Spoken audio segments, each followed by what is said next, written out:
an embryo being implanted with IQ predicted in the 99.99th percentile and sparked a very heated conversation. Can you help us unpack what's happening here? The overreaction to World War II came in the form of a kind of blank slate ideology. This idea that there can be no genetic basis of behavior or traits, especially the trait that makes us most human, intelligence.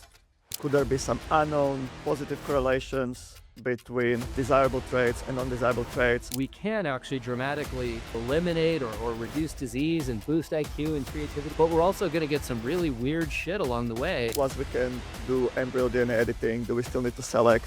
We could, in principle, string together strands of DNA, create a chromosome or a genome whole cloth. What would you create as a synthetic genome? Some weird hybrid? Would you rather live in a world where we're just like slowly decaying through genetic entropy? Hell no.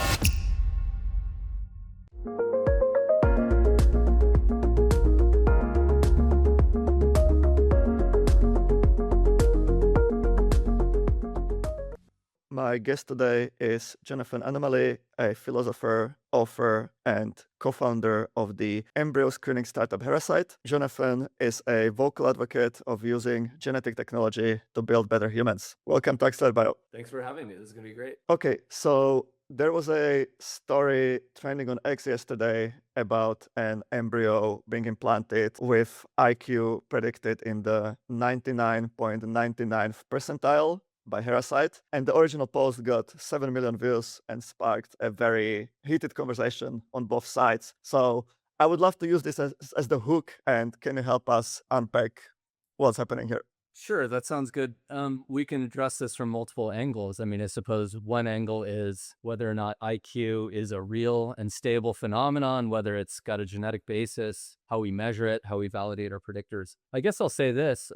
It's obvious to those of us who grew up in the West, and you've got a European accent, so I assume you're Eastern European, is that right? Yep, that's right. Okay. Yeah, as I always say, that the winners and the losers of World War II both absorbed a set of taboos that really emerged from the Nazi abuse of biomedical technology, whether it's the kind of Mengele's experiments, on Jews in the camps, or a kind of use of biology to justify this idea of racial superiority. And it was just completely, apart from the morality of it, totally misguided. I mean, Hitler had a view where the Poles were this inferior species, completely different, and they're basically genetically identical to Germans, But the overreaction to World War II came in the form of a kind of blank slate ideology, but it was selective blank slateism. This idea that there can be no genetic basis of behavior or traits, especially the trait that makes us most human, intelligence. Why? Because, well, that could play into the hands of the supremacists, it could be abused and so on. So anyway, these taboos sort of emerged not only in Germany, but also in England and the United States and so on. And it's understandable. But, they really, while they spread for moral and political reasons, that morality ended up infiltrating the science. And so now just making claims about intelligence or the heritability of it, if you're doing twin studies, which is, not what we're doing. It's not the basis of genetic prediction. But it is how we know about how heritable certain traits are, like height or diabetes or intelligence. We know about that through twin studies. That's already controversial enough. Now, if you want to study the actual genetics and the genetic architecture of those traits, that's even more controversial. And I guess the reason is because there's a sense that, well, once we understand that these are both highly heritable traits and they're traits over which, at least in the past, up until now, we haven't had much control, right? You couldn't select in favor of or against them other than by selecting a partner. It's understandable that they became taboo to even study. Now, when you go from the West to the East, or people who didn't participate in World War II, India, Israel, Singapore. Singapore was tangentially in World War II, but not really.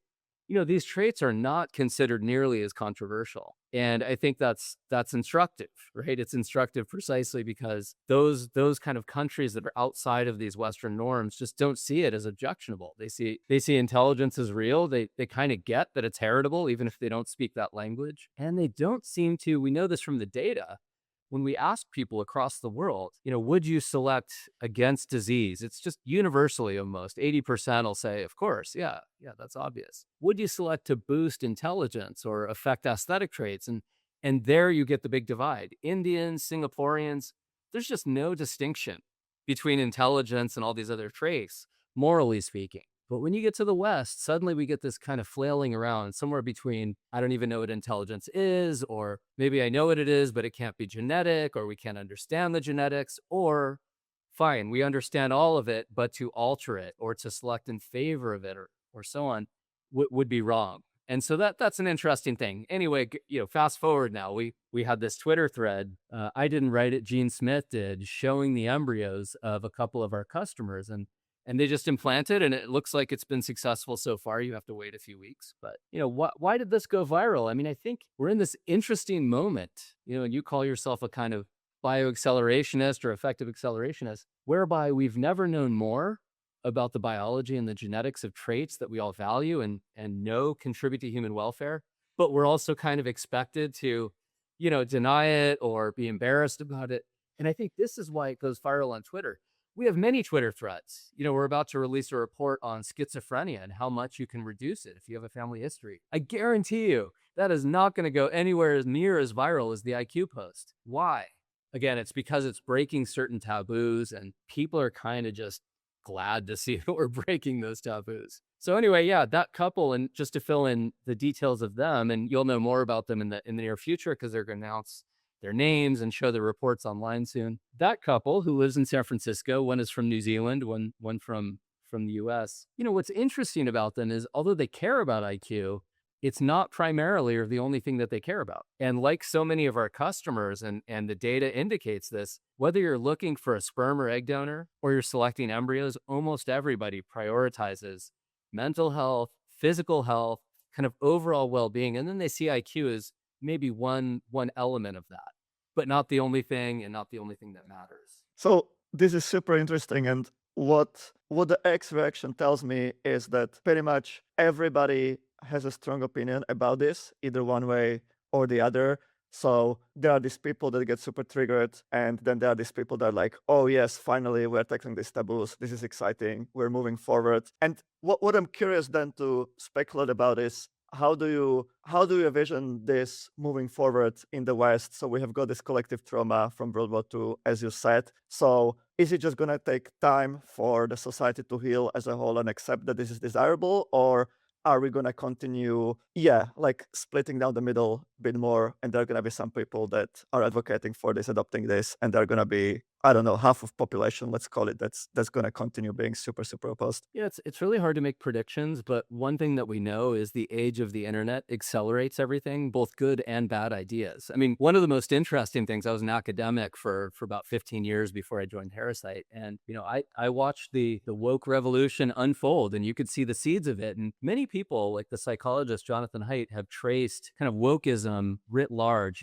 as it infiltrated all of our cultures across the West, as really owing to the year 2012, 2013, roughly. And that's interesting because those ideas were there in the universities. They were being taught in certain radical departments and so on, but they really came out as soon as Twitter and other social media platforms either were founded or began to expand. And then suddenly you saw all of the journalists, all the ordinary people, the elites, kind of latching onto these ideas and making them viral. But then we see as soon as Elon buys Twitter, right, and frees it up, along with lots of bad ideas, you get a bunch of good ideas coming online. And suddenly the culture just changes dramatically and fast. And so what used to take a really long time, we call them cycles of civilization, like Huntington's thesis, it would take sometimes generations. And now suddenly in a few years, these ideas can change pretty rapidly. And I think what's going to happen is actually, I have this kind of Marxist thesis about genetics that I've been kind of workshopping. I wrote something called Breaking the Blank Slate, the social consequences of the polygenic revolution. And the idea is something like this. When you put a price on false beliefs, you tend to get fewer of them. And when there are rewards for having true beliefs, you tend to get more of them. And here's the idea. In the modern world, as polygenic scores can predict traits better and better, and more women are doing IVF anyway because they're waiting to have children.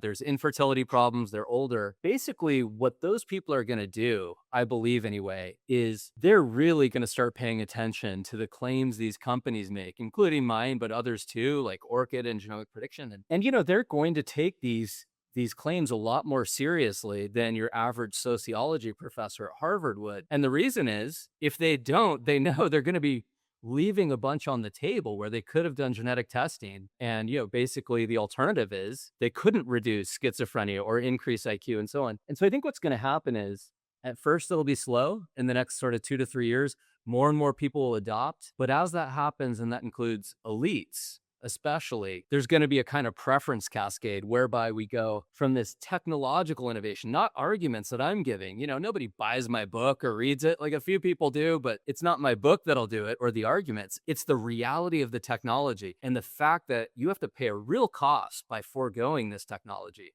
if you're an IVF doctor, an IVF patient, et cetera. And that is, I think, ultimately what's going to break the blank slate and lead this technology to really kind of take off, let's say in 5 years. I don't want to make precise predictions, but I see it that way. And similarly, just to fill in the details there, polygenic scores are being used to explain human history. And as they get better, also to diagnose adults. You want to know, is this memory loss that I'm getting in my late 60s? Is this Alzheimer's disease? Is it something else? Well, polygenic scores plus single genes like APOE4, testing for those, they may be helping in the near future with diagnosis. And so I think the fact of them being more viable is actually going to lead to this preference cascade. And once it happens, it'll go very fast. Do you think there is a risk that this gets stopped by certain type of legislation? So it wouldn't be the first time when we have very useful technology. I think nuclear is a good example that gets either banned outright or just basically choked by excessive regulation and backlash. I will say Europe is doing its best to choke this off, and the truth is China is no better. China, we're learning more and more that it's a highly regulated market in China. It's very paternalistic, just like in Europe. Your doctor has to order a genetic test for a very specific reason, like you have a family history, maybe we have a relationship with the doctor. In the US, it is very libertarian, as it should be. I can say some ways in which maybe I agree with some regulations that might come, but transparency requirements and so on, companies being required to validate publicly their scores. Like, I get all of that. I actually think that's welcome. But places like Europe and even China and large parts of the world, even Singapore, actually, surprisingly, Singaporeans overwhelmingly want access to polygenic screening. And yet it's a bit gray. It looks like the law, although it's not clear, it is kind of illegal there. It looks like it's illegal. That's our best interpretation. But I'm not actually that worried, because this is one of those technologies where parents will demand it so much that already they're traveling for it, right? We get Chinese people, we get Indians coming to California specifically to use our service. And it's such a price to pay. Or going to Dubai, we've got clinical partners there. And so we're flying Europeans out there. I think what's going to happen is the analog of the preference cascade, where some elites sort of come out and publicly fess up like, yeah, I'm using this and I think it's great, to almost all of them adopting it and then everyone else kind of adopting it. I think the same will happen with clinics and with countries. So clinics are and doctors, they're smart people, but they're very conformist and they're conservative. And I actually get why. I don't think this is wrong. When a technology is new and they don't really have the tools, they don't have a lot of genetic training and so on to really, understand, does this work or does it not work? They're going to be slow to adopt it. But the more their patients ask for it and the more citizens and countries demand it, the more governments are just going to have to cave. And I think what'll happen is, again, in Europe, some countries are going to be much more liberal with the stuff. And as soon as that happens, well, France and Germany are losing all their IVF patients to whatever it is, Croatia or Poland. And bit by bit, it's just going to be like, okay, look, maybe we'll ban sex selection or some very specific thing for a specific reason. But I think we'll get a cascade whereby countries end up legalizing it. And I'll add one more quick thing to it. I think this will take a little while, but they're going to understand there's a kind of national security issue here too, and a global competitiveness as these tools get more and more powerful, and they're only going in one direction, and eventually it's editing and synthetic genomes. There's going to be an actual cost at a population level to not doing this. I'll give you one example and then we'll move on. But, I was in Dubai talking about a new product we just launched called PGTH, pre-implantation genetic testing for homozygosity. And this is basically a measure of, well, they call this fractions of runs of homozygosity, but across different embryos, when people are closely related, it might even just be second or third cousins. Sometimes it's even first cousins in the Middle East. Giving up a technology like this, which could dramatically reduce birth defects and actually through the back door increase IQ without even trying, just by minimizing homozygosity.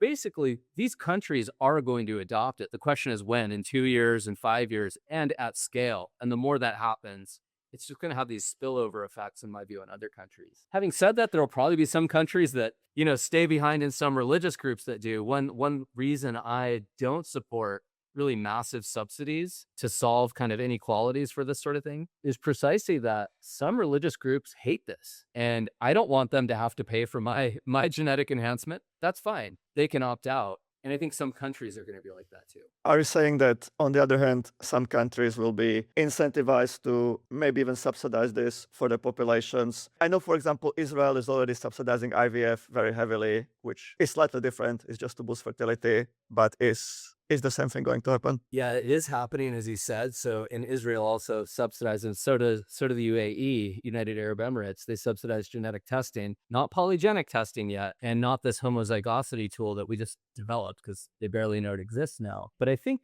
two things are going to happen. One is those populations already have reasons to subsidize genetic testing. In the Arab world, it's because of cousin marriage. Among Jews, it's because Ashkenazis come from a very small population. There was a bottleneck, as you know. And so there are more single gene disorders there. And so, when governments subsidize IVF, or insurance companies do, or companies do, like Google, Tesla, et cetera, it's going to lower the relative cost of further genetic testing. It's like, if IVF is free, well, why not just pay another $20K or whatever it is for genetic testing? And then when governments subsidize some genetic testing, they're probably not going to do it certainly immediately for like IQ or aesthetics. And I don't even advise that they do, but they're going to do it for some, for example, physical disabilities and so on, and some infirmities. And the more they do that, the more it's going to sort of expand access, because market grows, cost goes down, prices go down, quality goes up. And so it's going to create a kind of vicious loop. Sorry, I should say virtuous loop, not vicious loop. So just to follow that thread some more, how do you think this plays out in the context of, the declining fertility rates globally? I mean, IVF is currently considered as part of the solution, I guess, in many places. Does this tech play some role in that context, and how do those trends interact going forward? Yeah, I think so. So when people have fewer children, they spend more resources on those children. And that's not only true for education and healthcare and, giving their children music lessons and sports lessons and so on, and basically taking out insurance policies on them and so on. It's going to be true increasingly before birth. And we already see that with our customers. So they even say things like, well, we're going to spend a fortune, on the social environment. Why not kind of stack the genetic deck ahead of time? And so I think what's going to happen is, as people have fewer kids, they're going to want to make sure the few that they do have actually survive and flourish, rather than have random mutations that will lead to low functioning autism or severe intellectual disability, or, some infirmity like a poorly functioning immune system, which, means on average you're going to die earlier and be more susceptible to viruses and bacteria and so on. So I think that's going to happen. And then there's also another set of people, some of our customers, the ones that you mentioned, who are kind of Twitter famous now, they're pronatalists. And it's not Malcolm and Simone Collins, who are another pronatalist couple and customers of ours for a few years, but they're just more quiet pronatalists. They stay out of the news, but they want to quietly have 10, 12 kids, and they want to optimize those kids. And so I'm not sort of saying everyone should do that, but there is an increasing fraction of people, as you know, it's not just Elon Musk, who want to have a lot of kids. They have resources for it. Why not spend the money on kind of stacking the genetic deck ahead of time there too? So there's really two things, like the ones who see it as incumbent to solve the fertility problems themselves, even though there's not much one couple can do. But there are some people like that, and they're often very pro-genetic tech. And then, there are the other people, especially the secular, wealthy Westerners and Easterners, who want to have very few kids, but they want to really kind of optimize. I mean, I spend a good part of my year in Asia, and I can see here how much resources parents invest in their kids to give them private tutoring. And like, they will spend the equivalent of tens of thousands of dollars a year to give them the best education and make sure that they achieve as much as they can in their life. So if they can front load some of that spending to screen for the best embryo, to already have a higher IQ to start with and better health even, that seems like a very rational economic choice, even if it's really quantified in those terms. Exactly. Even if they don't, and people think in rational terms, whether it's acknowledged or not. So, I used to teach economics and especially game theory. And, there were these kind of supposedly kind of cute counterexamples like, oh, well, people are irrational. Look how emotional they are. And it's like, guys, okay, rationality in the economic sense, in the sense in which we use it in ordinary life, does not mean having all and only true beliefs or something like that. In fact, it's very rational to have false beliefs or to have no beliefs about large domains of inquiry. I don't have almost any beliefs at all about chemistry because I didn't study it and I just don't know anything about it. And that is rational for me because I can't become an expert in anything, in everything, right? Similarly, when you think about, are people behaving rationally when they're choosing their schools, choosing their partners? In some sense, of course they are, right? They implicitly understand, well, here's about how good looking I am, or that, how many resources I have, or what values I have and value in other people and so on. You're implicitly thinking about that all the time. And similarly, being attracted to symmetrical faces, any number of things, you're taking that into account when you're making selections, again, of your partner, of your embryos when you have a choice, and then of course what you do with your kids when they're growing. So, in the minimal sense of economic rationality, people are rational and they are going to respond to these incentives. You might ask, like, well, why isn't everyone who's doing IVF doing polygenic selection right now? And the truth is, I mean, although it is a bit expensive now, it's not that expensive. It's not much more than IVF itself. Mostly they just don't know. And most doctors don't offer it because they don't really understand it. In 2 or 3 years, it's going to be completely different. We're publishing like madmen right now and sending off articles to journals. And the faster people know about this and the more they realize, oh, it actually does work, the more they're going to be choosing it and they're going to be rational to do so. So let's double click on the current state of the technology here. So I understand Herasight is currently screening for disease risk, for intelligence. I think, are you doing height even? Yep, we do height. So can you, walk me through how much confidence have we got at the moment in the predictions for each one of those categories? Excellent. And that is something I'm about to give a talk in Berkeley next week at Reproductive Frontiers at a conference there. And one of the things I'm going to talk about is actually what moral obligations, if not legal obligations, companies owe to the general public, to the IVF clinics, and to their customers. And that is to be as transparent as possible. So we, for example, on our website, we post our so-called R-square values, how our predictors work across ancestry and within family. And we could talk more about that. But the basic idea is each predictor works to more or less extent. And we're super clear about how well they work. But let me just give you a sense, like for height, for example, the predictors are extremely accurate, especially for Europeans, because we have the best samples on Europeans. We just got access to various Asian biobanks. So those will be, East Asian scores will be mostly on a par with Europeans within a couple months for us. Africans will be more of a challenge because they just aren't well represented yet in biobanks. But yeah, so for height, our predictors are extremely accurate. And then for other traits, a little bit less so, right? So for type 1 diabetes, it's more accurate than for type 2 diabetes. And so to give you an explanation for why, type 1 diabetes is an autoimmune disorder, and it's partly a function of the HLA component of the immune system. And in fact, it looks like almost all autoimmune diseases have that component. They're partly an autoimmune disease, so of course it's part of the immune system. And then there's a polygenic component. And it just turns out type 1 diabetes was a bit easier to solve, and to solve across ancestry groups. Basically the same set of genes and the same component of the immune system. And so basically, yeah, our traits are going to vary with how powerful the genome-wide association studies are and with just how complex the trait is, because in some cases, there's the so-called missing heritability problem. And if you want to know more about that, I highly recommend Scott Alexander. He wrote a column just called The Missing Heritability Problem last year. And it's more or less sort of saying, well, actually, we've been studying this stuff for a while, and we know how heritable certain traits are from twin studies. Let's say intelligence, roughly 70%.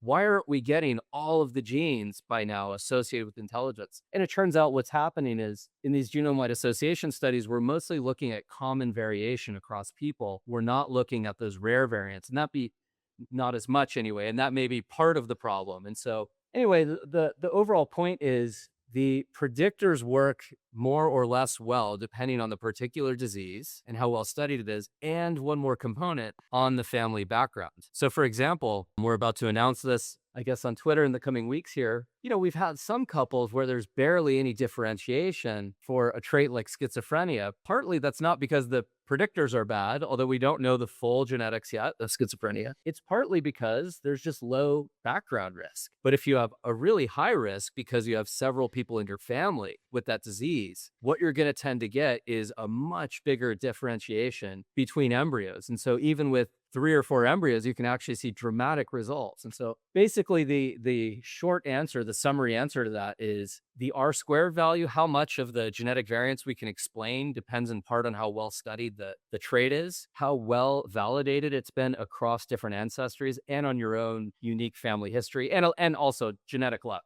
Sometimes you get recombinations such that 2 embryos can be very different. But in general, if you only have 2 or 3 embryos, you're going to get a lot less variation than, say, 10 embryos. Have you got some numbers you can share as to what's the range of the lowest and the highest R square that we have for Yeah, some good. traits? It goes from as low as, say, 3 or 4% for R squared, well up into the 20s, so for our intelligence predictor, for example. And what that translates to is, in practical terms, I'll give you the example from intelligence because we can put clear numbers on it. So I like to ask people when I'm giving talks, like, what do you think the difference is between a family that has 10 siblings, the lowest IQ and the highest IQ on average? What do you think the gap is? And we could do the same for height or some other easily measurable trait. Maybe I'll ask you, put you on the spot. So let's say you had 10 brothers and sisters. What do you think the average difference is in terms of the points, the spread of IQ? What was the spread between the lowest and highest, Yeah, or the lowest and average highest. between the two? Exactly. So what do you think? I 10 think it's points, gonna 20 be points, 30 points? one standard deviation, 15 points maybe. It's more like 2, and it's actually a little above 2. So it's just a little Oh, above 30. And in practical terms, with our IQ predictor, and we're predicting the latent sort of variable, which is general cognitive ability. We can predict about half of that for Europeans. So in other words, if you have 10 embryos, we can predict a little bit more than a 15-point spread. And then if you have some mixture, part Asian, part African, whatever, it does go down a bit depending on, basically how well we've validated. First of all, you have to train, your models on different ancestries and then validate them against different ancestries. And so all of them are going to continue to get better. But I will say this, I'm giving you the example of intelligence because of the taboos. One of the interesting things, and maybe this is a bit spicy to say, but it's true. Some of the most extreme progressives, and they're not progressive when it comes to technology. I mean, progressive in the sense of far kind of left-wing socialists, that sort of thing. Back in 2020, 2021, when the height of this kind of cultural revolution was hitting the US and the UK and so on, basically there were calls to stop being able to study intelligence, the genetics of it, or publish results. And so now it's not only more difficult to access or generate the data in order to study it. Even if you have a good study, a lot of the journals don't want to publish it. And so interestingly, the groups that are least well represented, in these biobanks, and especially when we're talking about biobanks that have some cognitive scores or that sort of thing that we need to train the data on, those groups, the progressives has succeeded in doing the thing that they say they want to prevent, which is oppressing those groups. Those groups are going to have the worst scores. And here I'm talking about, especially Africans, but basically any group where there's a relatively large genetic distance from either Europeans or East Asians, because that's where we have the best genetic data. That's where we have the best biobanks. So interestingly, although the health scores are just going to continue to improve considerably in the coming years, biobanks are only getting bigger. The phenotyping is getting better and more detailed. Intelligence, strangely enough, I mean, we're going to stagnate a little bit here until we just get better data. And that requires us to break the blank slate, like I said. So I understand we need more data, and that's a problem that's going to be solved with time and money one way or the other. But even given infinite amount of data, what is the ceiling that we're going to hit for different traits? Because each trait would be caused genetically only to a certain extent, right? Like intelligence, I don't know what's the number, but it's like, it's 40% genetic or something like that, and the rest is upbringing and environment. Yeah, it's closer to 70%. That number, though, varies. I mean, it's worth mentioning really briefly what the term heritability means. So heritability is what we find through twin studies, right? You take, say, identical twins raised in very different environments versus raised together, et cetera. That's the kind of gold standard study. And places like University of Minnesota, they've been doing this for decades, King's College London. We can basically get pretty good heritability estimates. And so we know more or less what the maximum will be of what could be genetic. And we'll basically approach that more and more until we hit it eventually. But I want to say briefly that the term heritability is a slippery word. And, heritability, or how, as you put it, genetic something is, actually changes, strangely enough, with the environment. So this is something that the kind of progressive geneticists, they were actually Marxists in the 1970s, they are right about it. So I'm thinking here about some of the guys like Stephen Jay Gould and some of his colleagues. They're very skeptical. They don't like genetic explanations. They certainly don't like discussing the genetics of IQ. But they made a really important point, which is to say this: if you have plants, for example, and you have some plants, a set of plants that are similar to each other, and they grow up in really good, rich soil with plenty of water and sunlight, and then you have other plants, they're actually genetically pretty similar to that first group, but some of them get really good sunlight and good soil and others don't. What you actually get is the heritability scores change. And what that means is, in other words, the genetics aren't changing, but how heritable a trait is does change. And that's partly because, these things, you don't really hit the maximum heritability until you've got all of the right inputs. And so to take a trait like height or intelligence, we know that unless you have the relevant nutrition, what you're going to get is just a lot more variance in the population, because there's all this random access to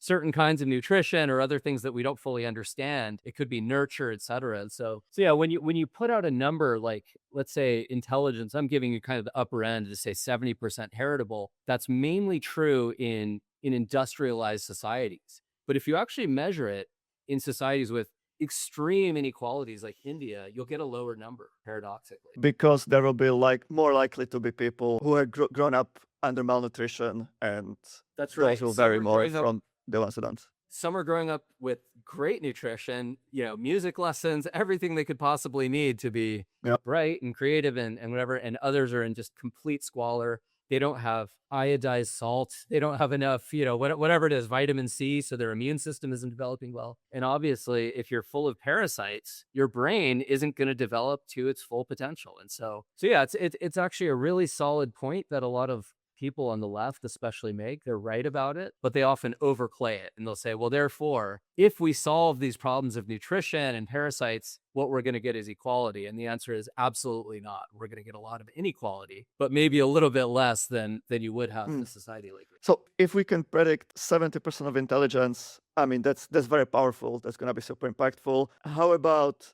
disease risk, though? So I'm looking at the list of things to screen for. There is hypertension, there is breast cancer. I would imagine these have got much higher environmental lifestyle components. Absolutely. Well, I mean, it's good because I don't want to claim to be an expert in everything. I mean, I studied economics and philosophy. I learn enough genetics to talk about this stuff coherently, but I'm constantly learning myself. I do know offhand, though, for example, say schizophrenia, bipolar, those are very highly heritable. I believe the numbers are in the 80s, like 80, 85%, whereas breast cancer is much lower. And I have to separate it out immediately into two factors. And we look at both. We're interested not just in polygenic testing, but also monogenic. We're interested in everything. So famously, a lot of breast cancer, actually not a lot, about 3% of all breast cancer comes from BRCA1, 2, or there's actually a third variant too, where if you have one of those genetic variants, one of the BRCA variants, suddenly you're at 60 to 70% risk of getting breast cancer, and something like, I believe it's 40, 50%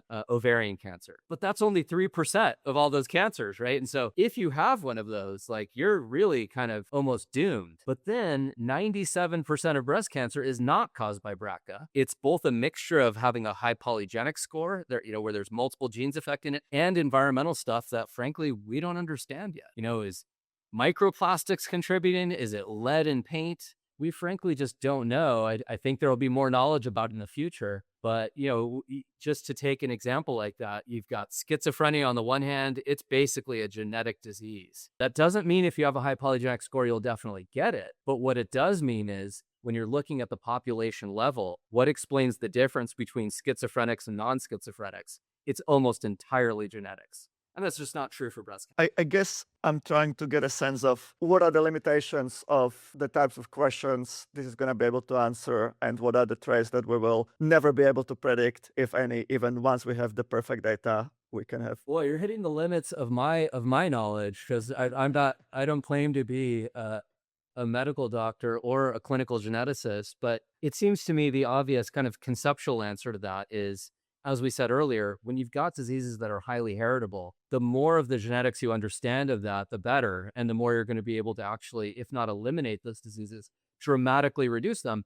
The less heritable diseases, the less you're going to be able to do about it, right? You can select a lower risk embryo, but it looks like the environment is still going to matter a lot. And so I guess in those cases, we're simply not going to come close to eliminating them, or basically bringing them to zero, simply because they're only partially genetic. So that's my generic answer. But Okay, and I mean, I understand it's early days, and even the scientists that are leading this probably don't have most of the answers to No. most of these questions. I will say one thing actually to add to that. I mean, one thing I've learned, didn't know anything about this 5 years ago, but we have a specialist who works on autism and other what we call neurodevelopmental disorders. And basically, one thing I didn't know anything about before, but do now, is a lot of these neurodevelopmental disorders, things that lead to low functioning autism, severe intellectual disability, things like this, it's often mutations to what are called evolutionarily constrained regions of the genome associated with brain development. These are conserved across species and across time. And so, and we're learning more about these every day. When there's a mutation to one of those, it's almost certainly going to be bad and produce some terrible consequence. And even when we don't know exactly what every one of those genes is doing, we know that they're intricately involved in normal brain development. So a break to one of those is going to be almost certainly very bad. And so, that's the kind of thing where that's not exactly a monogenic disease like cystic fibrosis, and it's not a polygenic thing like some forms of breast cancer. It's something in between. And I think what's exciting actually is, we're going to probably be able to eliminate those things more or less. And, I'm not talking about Asperger's. I want to clarify here, because a lot of people, especially online in our circles, autism is my It's a superpower. badge of honor.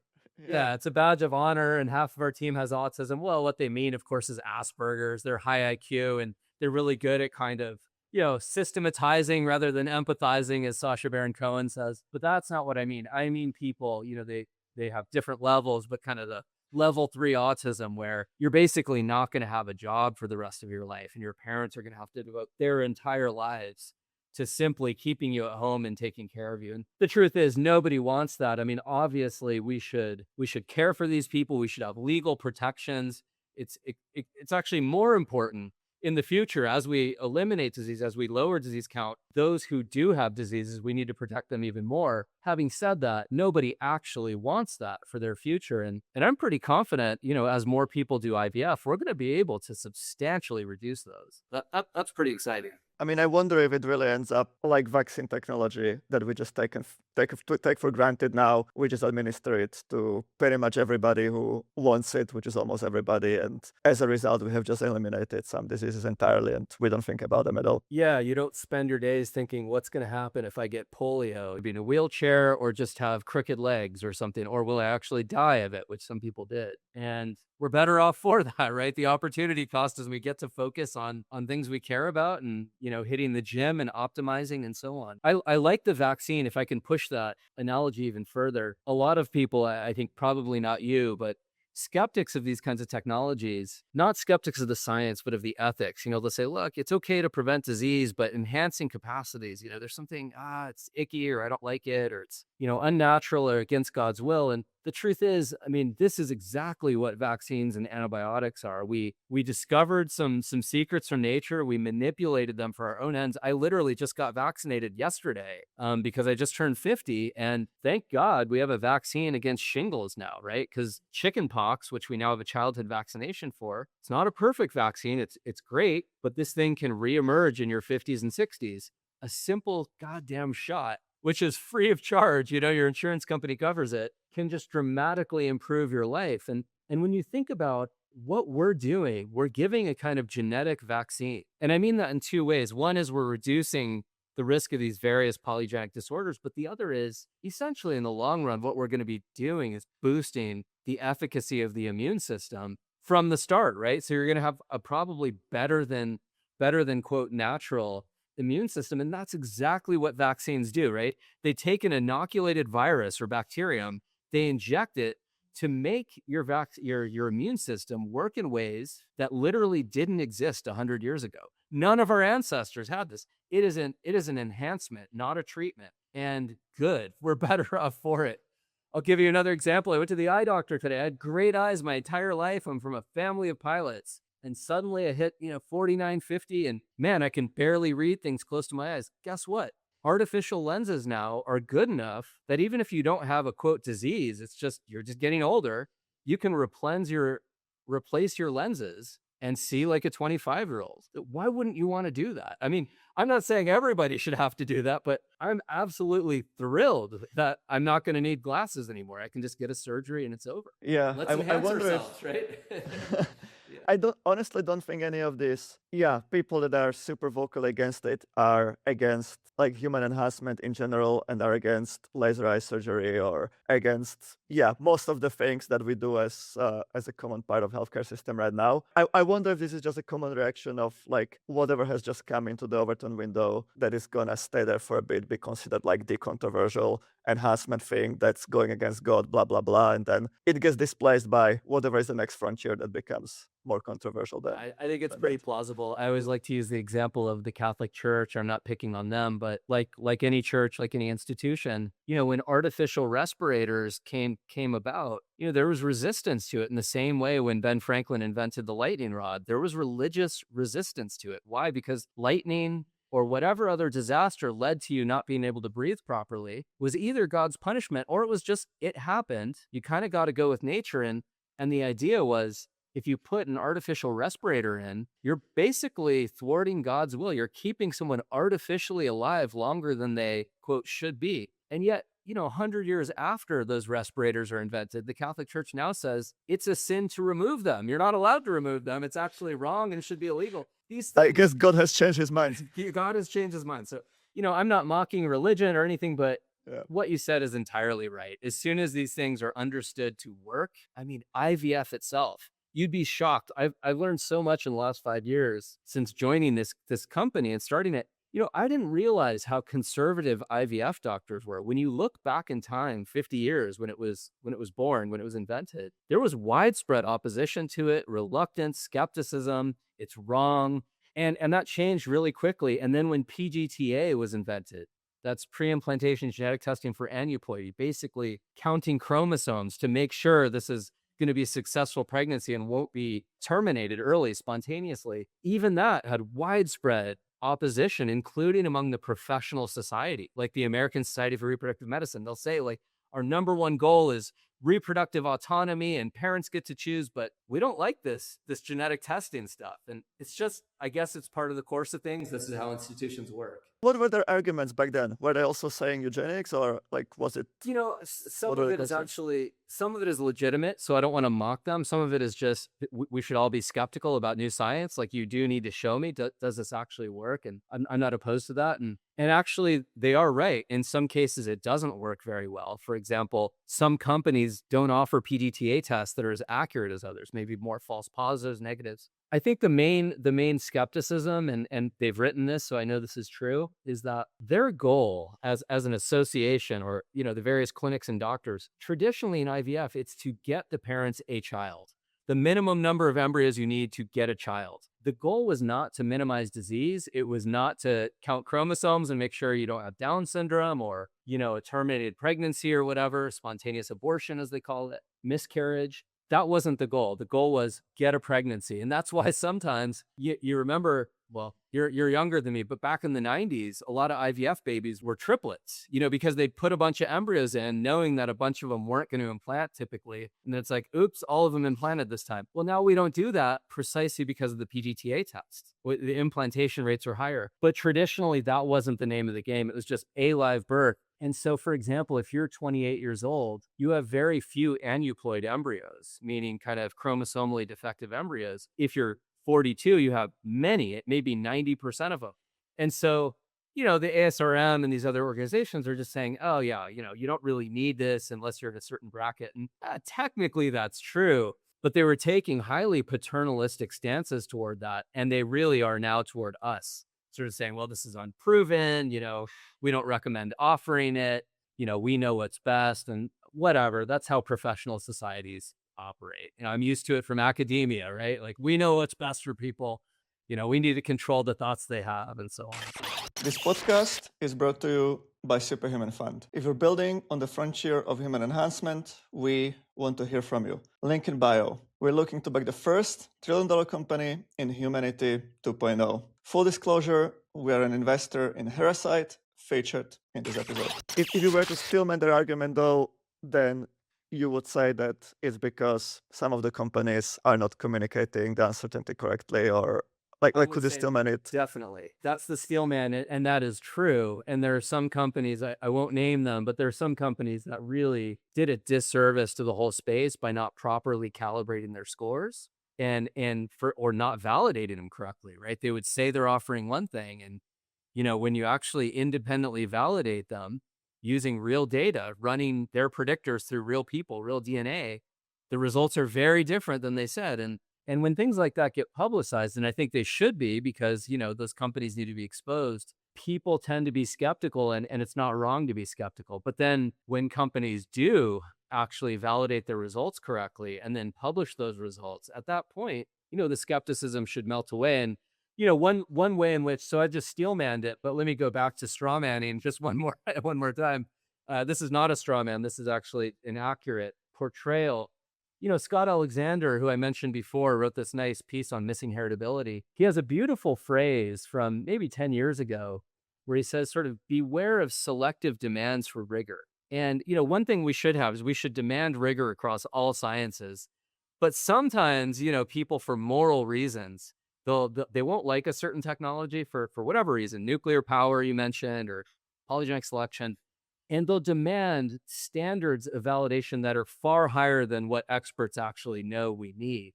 And I'll give you an example. This is actually really important. I hear this argument over and over from PhDs and MDs, and they'll say, look, we won't know if your scores work for 100 years. We have to wait for hundreds of thousands of people to be born, live out their lives. Did they get Alzheimer's disease or not, breast cancer? And the truth is, they don't say the same thing about PGTM. They already agree. Of course, you should test for the BRCA variants, right?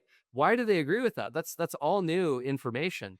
They agree because not that we've seen hundreds of thousands of people born and get breast cancer or not get it, but because we can look at adults and bracket off who has the BRCA genes, the BRCA mutations, who doesn't, and what's the likelihood they'll get breast cancer, or that they have it rather, as adults. And we can do the same thing. And we do this, of course, through our validation studies. We take adult siblings in the tens of thousands. We run our predictors through them. And, the DNA doesn't change throughout the lifetime, right? And so if you can predict the relative height of adult siblings, or the relative, do they have diabetes or do they not, across large sets of people, knowing that it's partly environmental, of course, if you can make those predictions in adults, then obviously it works in embryos. You don't actually have to wait 80 years or 100 years. Will we do the follow-up studies? Well, of course we will. That's going to be fun to do, but they're technically completely unnecessary.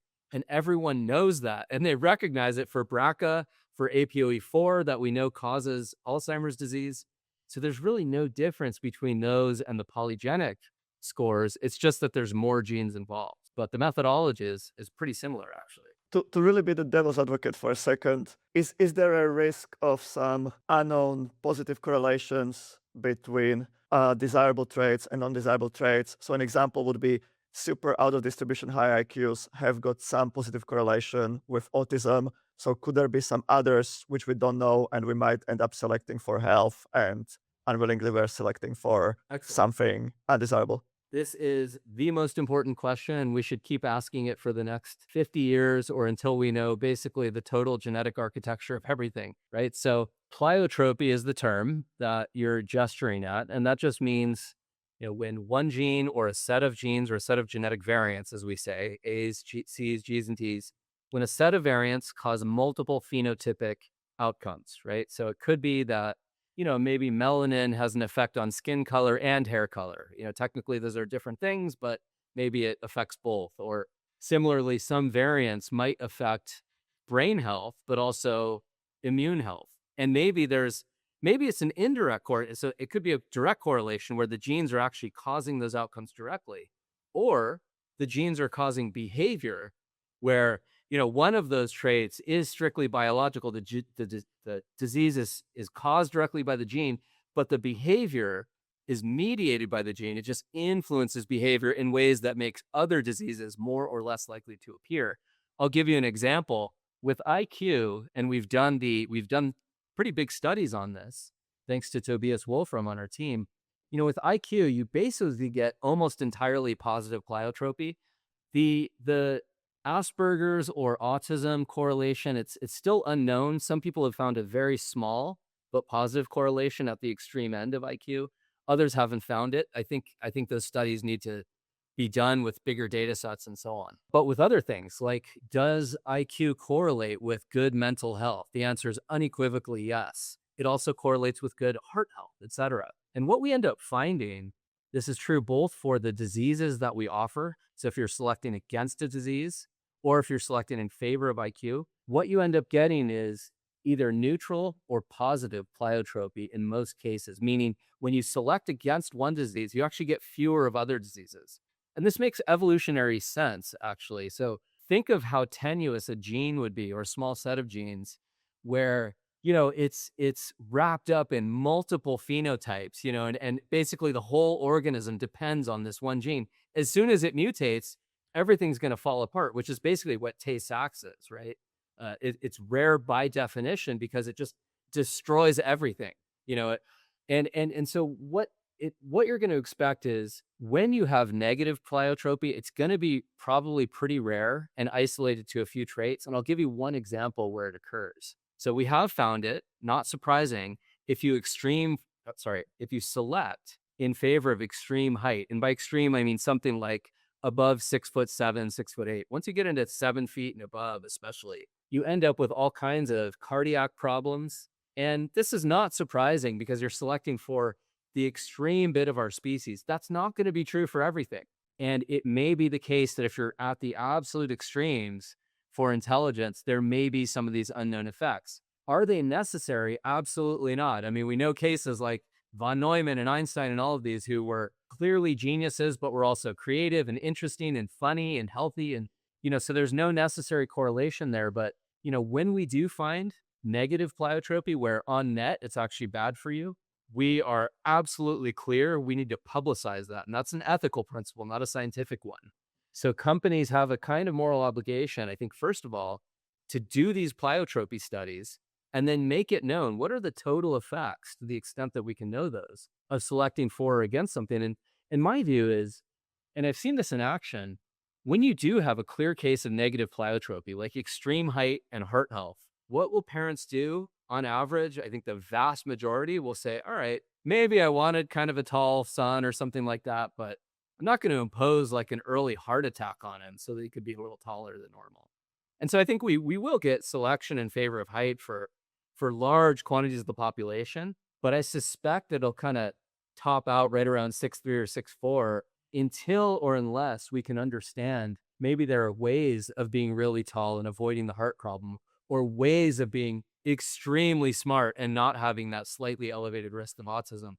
And we can do that through something called GWAS by subtraction. There are ways, even now, where we can try to figure out what is it that, what are the variants specifically that are causing the trait we want, but also, the variants among that set that are creating this trait that maybe is undesirable. And so we can select in favor of a high polygenic score for intelligence, but against a high score for this other trait. So that'll come with time.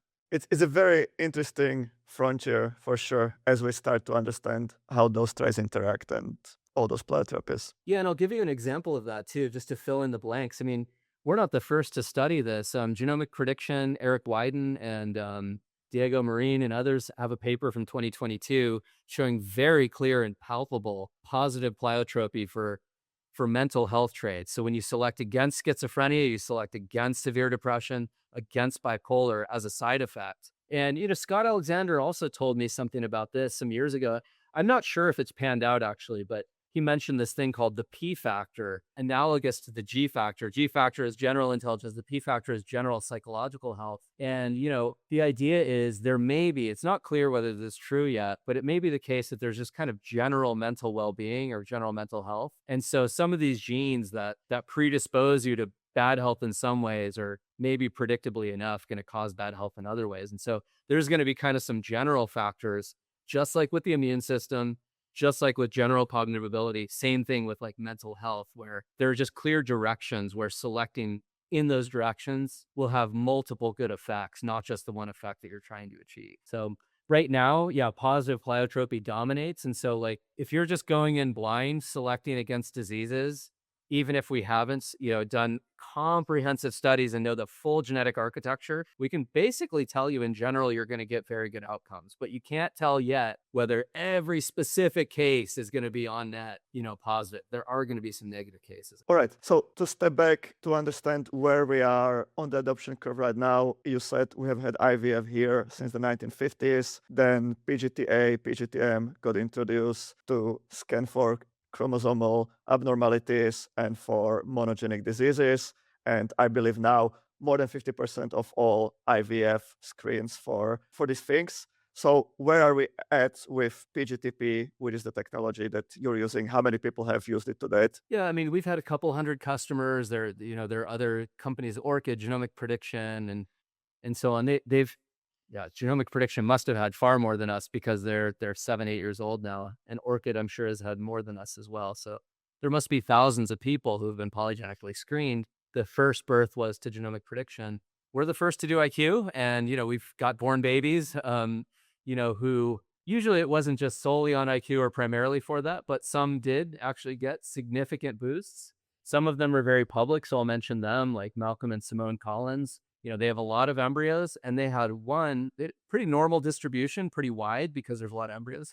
They had one that was just a standard deviation above all the other ones. And it was just pure dumb luck, to be honest. I mean, it was also very low on a bunch of diseases. And normally what you're looking at is trade-offs. Maybe it's a clear winner on some dimension, but maybe not the other dimensions. And so yeah, we've had a bunch of customers. Like we're approaching a couple hundred now. And bunch of babies have been born, and I'm going to release some interviews that I was doing in San Francisco in the last few weeks with some of our customers. I think what's going to happen, though, is the adoption curve is going to change very quickly here because we're starting to have more clinical uptake. And, if you're not working with the clinics, then it's a little bit harder to, you tell people on the side, go to your clinic and ask for this or that. Once you have more of those partnerships and more people are aware of this, I think you're just going to get a lot more of it. And as you said, PGTA is now standard of care. More than 50% of Americans who are doing IVF do PGTA. That's the chromosomal abnormality thing.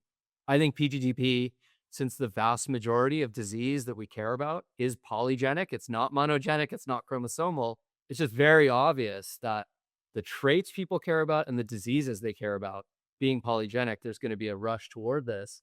And like we mentioned, I mean, as companies subsidize it, as prices drop, and we're going to continually to drop our prices and quality goes up, it's just going to be natural that more people adopt it. And here's another thing to add. I mean, companies like Gameto, which is basically shortening the IVF cycle to a couple of days instead of a couple of weeks. That's going to mean the relative cost and pain goes down, the number of embryos go up.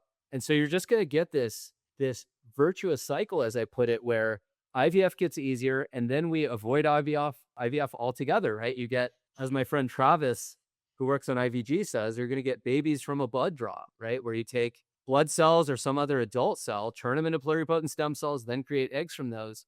Suddenly, even if you never edit any genes at all, you have so much genetic variation that you could basically eliminate or close to eliminate disease, boost IQ up to a pretty good level, and affect all kinds of other things, aesthetic traits and other things people care about. So I'm really excited this is going to happen very fast. It's not going to be in 1 year, but in 5 to 10 years. So just to double click on what you just said, basically IVF is still a barrier for many people because it's expensive, because it's very invasive. It has got attacks on the woman's body that needs to be fed with hormones and produce a bunch of embryos. And you still don't end up with sufficient number of embryos at the end of the day often.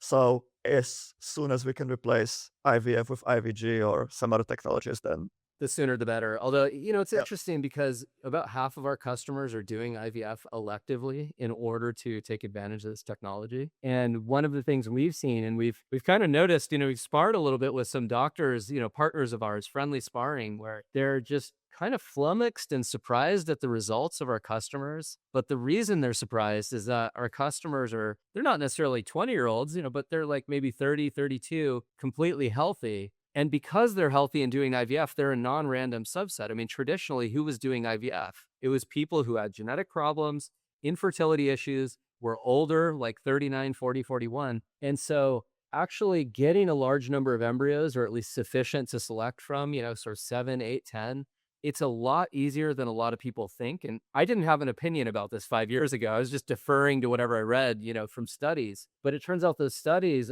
have huge selection effect problems, right? Because who was studied traditionally? It was people who were infertile. They were the ones doing IVF. But if you're doing it as a fertile 30-year-old, actually your outcomes are usually pretty damn good. What out of those few hundred people that have used Herasight, like what was the most surprising story that you have seen, or like the most surprising reason they did it, or thing that they were optimizing for? Yeah, I mean, okay, I'll give you two quick cases from the public stuff because, HIPAA laws and keeping privacy, obviously that was like our number one thing when we started is we hired a software engineer to engineer extreme privacy, so that data never leaks and so on. So I don't talk about customers unless they've explicitly authorized us, to put them in touch with the media or whatever. So two cases I have in mind, there's the Twitter case that, we'll talk about that in a few weeks, but one is a type 1 diabetes case. So she did IVF because she has type 1 diabetes. She's young and healthy and beautiful, 30 years old, maybe 32. She was in medical school, wanted to pursue a job as a surgeon. And so she did IVF mainly to select against T1D, type 1 diabetes. But she cared a lot about intelligence, actually, probably more than, I don't know, our average customer, which is cool and interesting.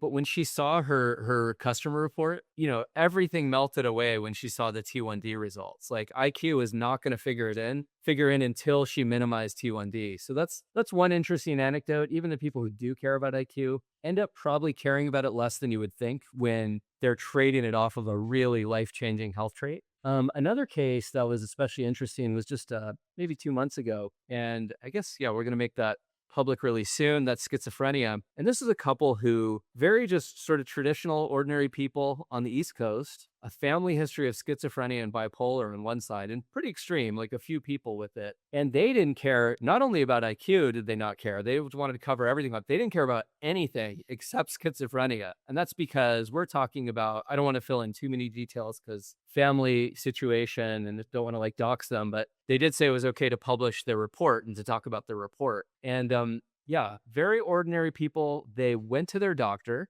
and they mentioned schizophrenia. Their doctor told them this is highly polygenic. There's nothing we could do about it. They Google around, they check out Orchid, which Orchid has a pretty good schizophrenia score. Us, maybe we're a little better. And so they came to us and they only had 3 embryos. They're 38. They're not going to do any more IVF.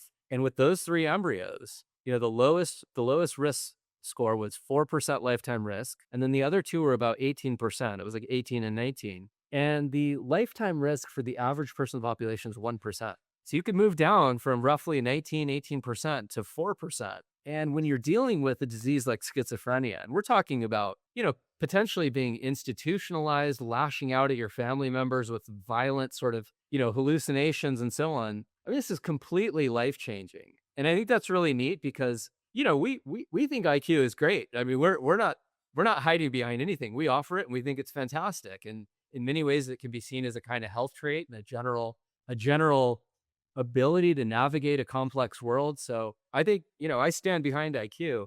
But it's interesting because some of our customers don't care at all about IQ. They just want to maximize the health of their kids. And I think it's neat to kind of see one of those cases. Are you going to use this technology yourself? Absolutely. And yeah, I can What tell what, you what will you how be optimizing for mostly? What would you mostly, care about? yeah, mostly because of family history. I may have told the story a million times by now, but it's a true one, so I'll tell it. And that is my grandmother on my maternal side. So probably the smartest person in our family, was home ridden her whole life because she had pretty extreme. She had multiple autoimmune diseases, but especially rheumatoid arthritis, which left her hands and her bones just sort of gnarled, and so she couldn't really do it. She could barely read, even though she loved reading. So to me, yeah, just minimizing autoimmune diseases, because we can do that pretty well. Those predictors work great, including for rheumatoid arthritis, but also male age. So there's a big difference. As males age, there's not only an elevated risk of autism, but also schizophrenia and some other scores. And so probably these are de novo mutations that are happening on the male line, and they have an outsized effect on some of these diseases. So even if you had other things equal, a low polygenic score for some of these diseases, there are these rare mutations that can really elevate the risk. And, I'm 50 now. I want to have kids. I'm going to have kids. And so we're absolutely both going to screen for polygenic disorders and look for de novos. And the only way you can do that is through kind of whole genome sequencing. So what we do, I mean, we have this kind of interesting thing where we offer PGTA testing, M testing, and then we do the polygenic scores and so on. But then we tend to just do the de novo analysis on the top embryos because it's expensive, it's time consuming, a lot of energy. And so there's no reason to do the de novo analysis on every single embryo. You might as well just do it on the ones that people are likely to implant. And in the vast majority of cases, you don't find anything. But, maybe 1 in 100 times, that's enough to really merit going, oh, wow, we actually almost implanted an embryo that would have been kind of crippled. So that's what I'm going to do. I'm excited to do it. I've hit that curve. Like, I think it's great if people have kids in their 20s. In some ways, I'm a conservative. I think I do not advocate necessarily waiting as long as possible to have kids. I think it's great to have a big family, have it early, like never too young to start in a way. Well, maybe teenage is too young to start, but so I'm not advocating waiting. But if you are, 48, 50, etc., then I actually do recommend, first of all, freezing your sperm or eggs first. And secondly, definitely doing polygenic screening, de novo analysis, etc. Not because I'm being paternalistic or whatever, but just because I think a lot of people don't recognize that male age actually is producing a lot of problems that people don't fully appreciate. I do wonder how these trends will play out. So we have shifted the average age of having kids quite a lot back now, but as you mentioned, we have got these very vocal pronatalist groups, and are we due for a trend reversal, or Yeah. are those people going to outpopulate and outcompete the people that continue having kids later, and that's how it reverses anyways? Yeah, I'm about to give a talk at the University of Buckingham. Eric Kaufman is throwing a conference. He wrote a book called "Shall the Religious Inherit the Earth?" And his answer was an unequivocal yes. And it was because, like Jonathan Haidt, I mean, he's a secular, kind of moderate politically, but I mean, he's looking at demographics. He's looking at both the heritability of political orientation and religiosity, and the fact that people who are sincerely religious, not just wearing it as a kind of sleeve, but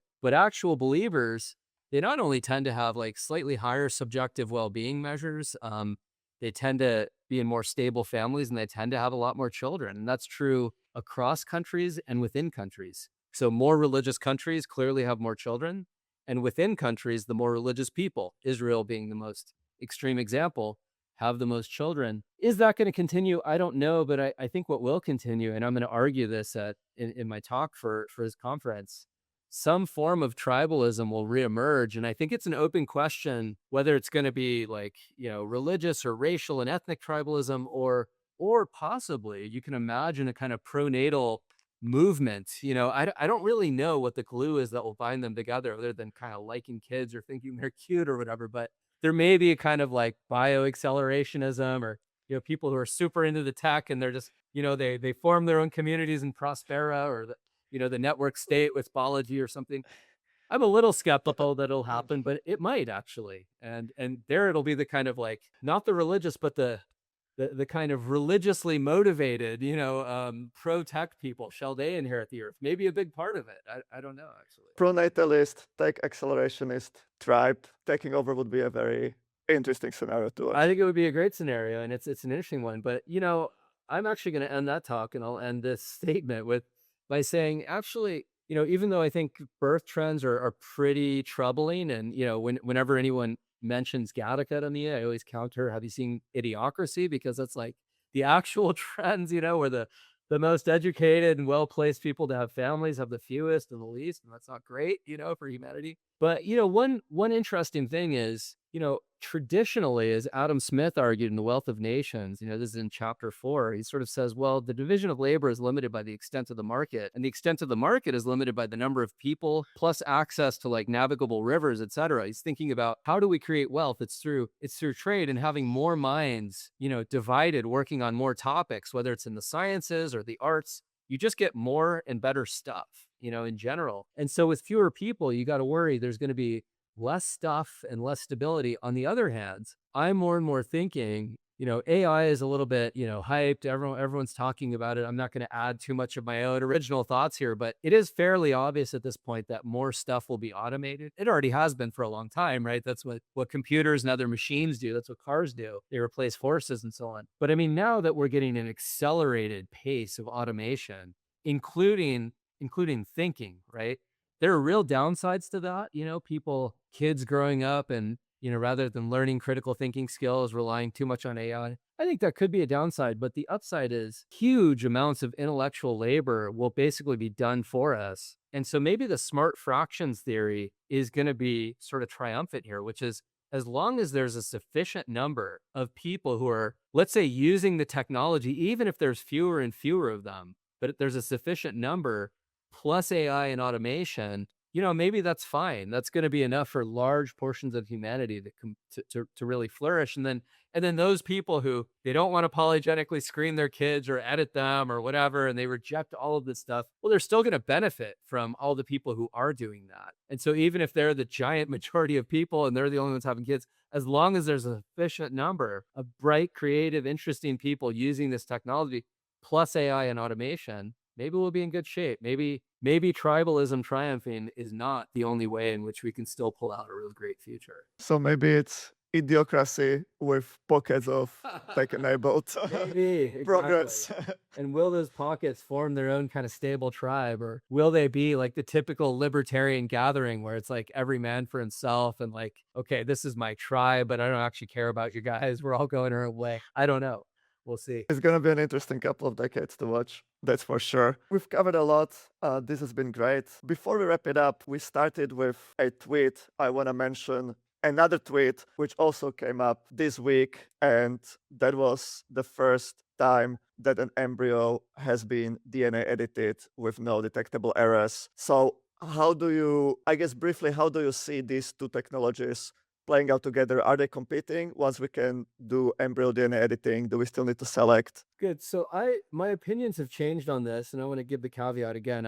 I'm not an expert. I ask the experts. So I try to talk to people in the Church Lab and the Broad Institute, and we go to various conferences like Reproductive Frontiers in Berkeley, and we all kind of give our talks, and I just try to listen with an open mind. My views have changed on this because I used to think, okay, there's just natural kind of progression, which is, all right, first we select using polygenic scores. All right, that's what Herasight does, and we do that the best. And then we're going to do some light editing, and then more editing, and then synthetic chromosomes. I mean, that may still be true, but I actually think they're more competitive than complementary in some ways that people don't fully understand. And here's what I have in mind. Let's drill down on the dynamics here. In order to not just one successful edit to one gene, right? But you want a multiplex edit. You want to edit hundreds or thousands of genes. Because remember, we've got billions of base pairs, and the things we care about are highly polygenic, right? Maybe you can get some low-hanging fruit with only 50 or 100 edits, but ultimately people probably want hundreds, if not thousands. And when you think about the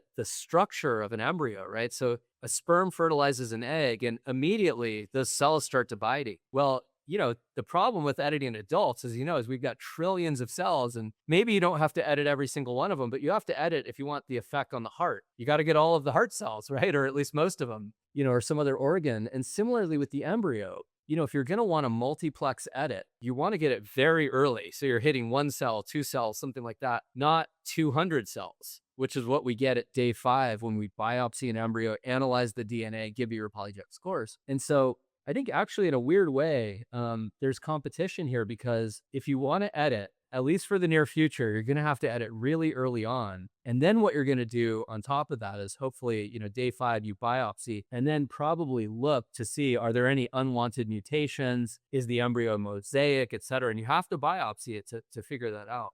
But at that point, I mean, you could still apply polygenic scores, but you've already put a lot of energy and attention into the editing. It's not going to be easy to do that. And so the polygenic scores, I'm not sure they're going to really complement it much. I think it's going to be kind of scores or editing, or scores plus some light editing, but the editing is going to happen before the scoring. And so mostly what's going to happen is kind of checking the edits to make sure they're okay afterwards. So I don't know that it's going to be like a super simple progression or integration. I think there's actually going to be weirdly some competition between them. And if IVG becomes real and we can get hundreds of embryos, let's say, all of which are healthy, and apply polygenic scores, the editing may be to some extent unnecessary. It's going to be maybe some eccentric people who are doing it for, to play around with some traits or something like that. But yeah, so I see it as a little bit sort of sitting uneasy. And in a weird way, I'll kind of end on this. Craig Venter has already created a synthetic genome and inserted it into a bacterium. He's done it a few times with more sophistication.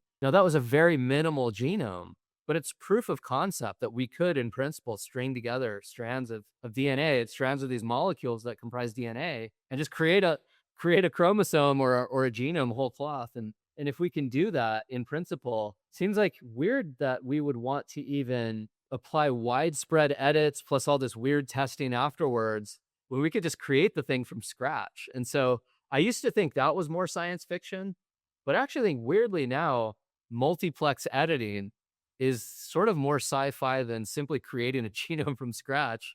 And if we can do that, then the weird thing is, and I explore this at the end of my book, wrote this little book called Creating Future People. And first I was exploring individual traits people might want to enhance, like immunity, cognition, et cetera, even morality. And then I kind of end by just thinking through, like, why do people have kids at all, and what will motivate them in the future? And, one of the weird things about synthetic genomes is I don't think people generally, I would do this, but I'm weird, right? Most people want to have a kid that's very much like them, but maybe a little better, right?